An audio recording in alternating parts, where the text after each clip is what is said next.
Welcome to another episode of Hiking with the Honeymoon Hikers. Of course, we're not hiking right now. We just got back from driving the Natchez Trace Parkway, which is 442 miles from Nashville to Natchez, Mississippi.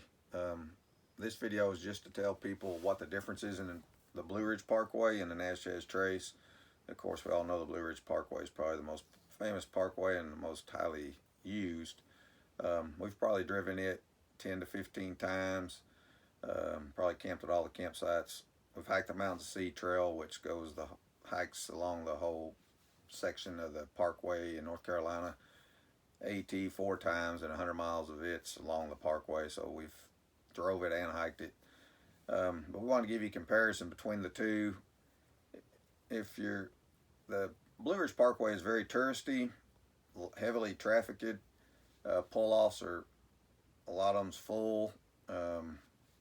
A lot of motorcycles on it, bicyclists, a lot of curves, a lot of mountains, a lot of great view pull-off for the mountains, stores that you can stop at, souvenir shops, all that stuff.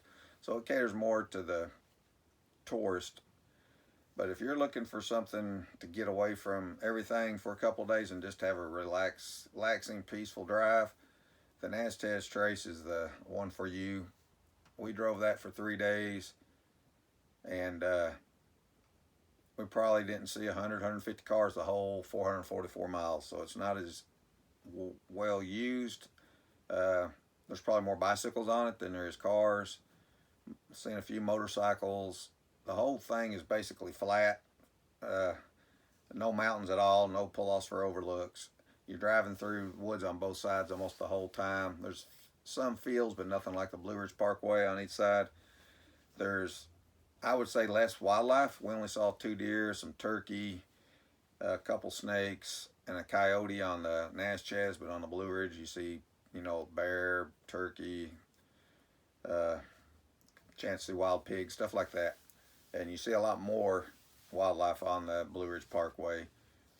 Also, the great thing about the Natchez Trace, you're only out gas to drive it because they have 3 campgrounds you can stay at, and they're all free. And that's for RVs, campers, tents. It's all, you don't have to pay anything. They don't have showers at them, but if we always bathe in the sink. They do have bathrooms with running water, so you can wash off in the sink, or baby wipes like we do. On the Blue Ridge, you got to pay. It's anywhere from $20 to $30, maybe $40 to stay at campsites now there, but they do have showers at most of them. Some they don't.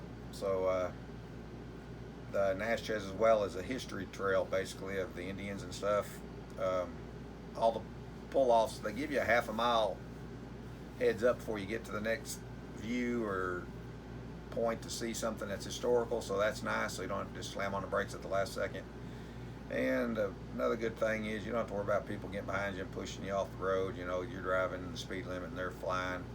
So that was very nice to be on that trail and drive that parkway, and just it was just relaxing and peaceful.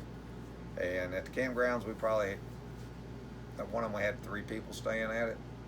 Another one, the first one we stayed at, probably had about 15 campers, and the last one 3 or 4. So wasn't crowded at all. Highly recommend it for a peaceful, relaxing drive, like we said. And you get to go by Elvis Presley's home place in Tupelo. It's only a mile off the road.